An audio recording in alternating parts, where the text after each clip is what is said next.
بسم اللہ الرحمن الرحیم۔ ایک دفعہ ایک صحابی حضرت سعد الاسود رضی اللہ تعالیٰ عنہ رسول اکرم صلی اللہ علیہ وآلہ وسلم کے پاس آئے اور کہا، اے اللہ کے نبی صلی اللہ علیہ وآلہ وسلم، کیا میں بھی جنت میں داخل ہوں گا؟ رسول اکرم صلی اللہ علیہ وآلہ وسلم نے فرمایا، ضرور تم بھی جنت میں داخل ہوگے اگر تم مومن ہو۔ سعد الاسود نے کہا، لیکن مجھے مومنوں میں کم تر سمجھا جاتا ہے۔ رسول اللہ نے فرمایا، اے سعد، تیرے لیے بھی سب کے برابر اجر ہے۔ پھر مجھے کسی نے اپنی بیٹی شادی کے لیے کیوں نہیں دی؟ سعد رضی اللہ تعالیٰ عنہ نے پوچھا۔ رسول اللہ صلی اللہ علیہ وآلہ وسلم نے انہیں ابن وہب کے پاس جانے کو کہا، جو کہ مدینہ کے سرداروں میں سے ایک تھے، جنہوں نے ابھی اسلام قبول کیا تھا۔ ابن وہب کی بیٹی اپنی خوبصورتی کی وجہ سے مشہور تھی۔ اے سعد، اس کے گھر جاؤ اور ابن وہب سے کہو کہ میں نے تمہیں اس کی بیٹی کا ہاتھ مانگنے کے لیے بھیجا ہے۔ سعد بہت خوش ہوئے اور ابن وہب کے گھر کا رخ کیا۔ آپ نے دروازہ کھٹکھٹایا تو ابن وہب نے دروازہ کھولا۔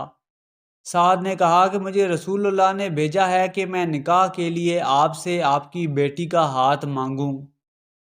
ابن وہب نے کہا، تم میری بیٹی سے؟ کیا تم نہیں جانتے کہ میری بیٹی مدینہ میں اپنی خوبصورتی کی وجہ سے مشہور ہے؟ ابن وہب کی بیٹی نے اپنے والد اور سعد رضی اللہ تعالیٰ عنہ کے درمیان تبادلے کو سنا اور اپنے والد کو انتظار کرنے کا کہا۔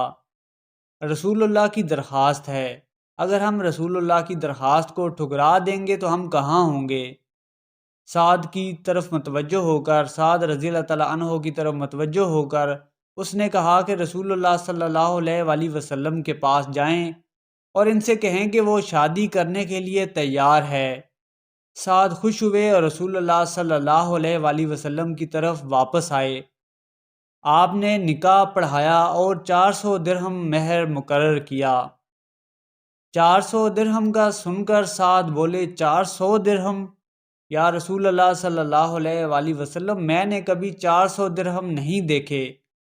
رسول اللہ نے ان سے فرمایا کہ حضرت علی، حضرت عثمان، حضرت عبد الرحمن بن عوف رضی اللہ تعالیٰ عنہ کے پاس جاؤ اور ان میں سے ہر ایک کو تمہیں 200 درہم دینے کا کہو۔ تینوں صحابیوں نے آپ کو 200 درہم سے زیادہ دیے۔ حضرت سعد نے پیسے لیے اور اپنی بیوی کے پاس جانے سے پہلے بازار میں رک کر کچھ تحفے تحائف لینے کا فیصلہ کیا، مگر اچانک سے جہاد کا بلاوا آ گیا۔ روایت میں ہے کہ سعد نے کھڑے ہو کر آسمان کی طرف دیکھا اور کہا، میں اس مال سے وہ چیز خریدوں گا جو آپ کو پسند آئے۔ چنانچہ انہوں نے ایک گھوڑا اور ایک تلوار خریدی اور میدان جنگ میں چلے گئے۔ انہوں نے اپنا چہرہ ڈھانپ لیا کیونکہ وہ جانتے تھے کہ اگر رسول اللہ صلی اللہ علیہ وآلہ وسلم نے دیکھ لیا تو وہ انہیں واپس بھیج دیں گے۔ صحابہ کرام اس شخص کے بارے میں پوچھنے لگے جو کہ چہرہ ڈھانپ کر میدان جنگ میں داخل ہوا تھا۔ حضرت علی رضی اللہ تعالیٰ عنہ نے کہا، اسے چھوڑ دو، وہ لڑنے آیا ہے۔ حضرت سعد جنگ میں شامل ہوئے اور جب ان کے گھوڑے کو ضرب لگی تو وہ گر گئے۔ روایت میں ہے کہ سعد رضی اللہ تعالیٰ عنہ کھڑے ہوئے اور رسول اللہ صلی اللہ علیہ وآلہ وسلم نے ان کی سیاہ جلد دیکھی تو فرمایا، اے سعد، کیا یہ تم ہو؟ انہوں نے کہا، میرے ماں باپ آپ صلی اللہ علیہ وآلہ وسلم پر قربان ہوں یا رسول اللہ، جی یہ میں ہوں۔ رسول اللہ صلی اللہ علیہ وآلہ وسلم نے فرمایا، اے سعد، تیرے لیے جنت کے علاوہ کوئی ٹھکانہ نہیں۔ سعد رضی اللہ تعالیٰ عنہ خوش ہو گئے اور میدان جنگ میں کود پڑے۔ تھوڑی دیر بعد خبر ملی کہ سعد شہید ہو گئے ہیں۔ روایت میں ہے کہ رسول اللہ صلی اللہ علیہ وآلہ وسلم میدان جنگ میں دوڑ پڑے اور آپ صلی اللہ علیہ وآلہ وسلم نے سعد رضی اللہ تعالیٰ عنہ کا سر پکڑ کر اپنی ران مبارک پر رکھا تو آپ صلی اللہ علیہ وآلہ وسلم کے آنسو بہہ کر سعد کے چہرے پر گرنا شروع ہو گئے۔ تھوڑی دیر بعد رسول اللہ نے مسکرانا شروع کر دیا اور اپنا چہرہ پھیر لیا ایک صحابی ابو لبابہ بن منظر رضی اللہ تعالیٰ عنہ نے کہا، یا رسول اللہ، میں نے آج آپ کو ایک ایسا کام کرتے دیکھا ہے جو آج سے پہلے کبھی کرتے نہیں دیکھا۔ پہلے آپ روئے، پھر مسکرائے اور پھر اپنا چہرہ پھیر لیا۔ رسول اللہ صلی اللہ علیہ وآلہ وسلم نے فرمایا کہ میں اس لیے رویا کہ میرے پیارے ساتھی کا انتقال ہو گیا، اور میں نے اس کی قربانی اور مجھ سے محبت دیکھی، لیکن پھر میں نے اللہ کی طرف سے اس کی یہ حالت دیکھی کہ وہ حوض تک پہنچ گیا ہے۔ ابو لبابہ رضی اللہ تعالیٰ عنہ نے پوچھا، حوض کیا ہے؟ رسول پاک صلی اللہ علیہ وآلہ وسلم نے فرمایا، یہ ایک کنواں ہے، ایک چشمہ ہے جس سے جب کوئی ایک دفعہ پانی پی لے گا تو پھر اسے کبھی پیاس نہیں لگے گی۔ یہ شہد سے زیادہ میٹھا اور دودھ سے زیادہ سفید ہے۔ میں نے اس کی حالت دیکھی تو اللہ کی قسم میں مسکرانے لگا۔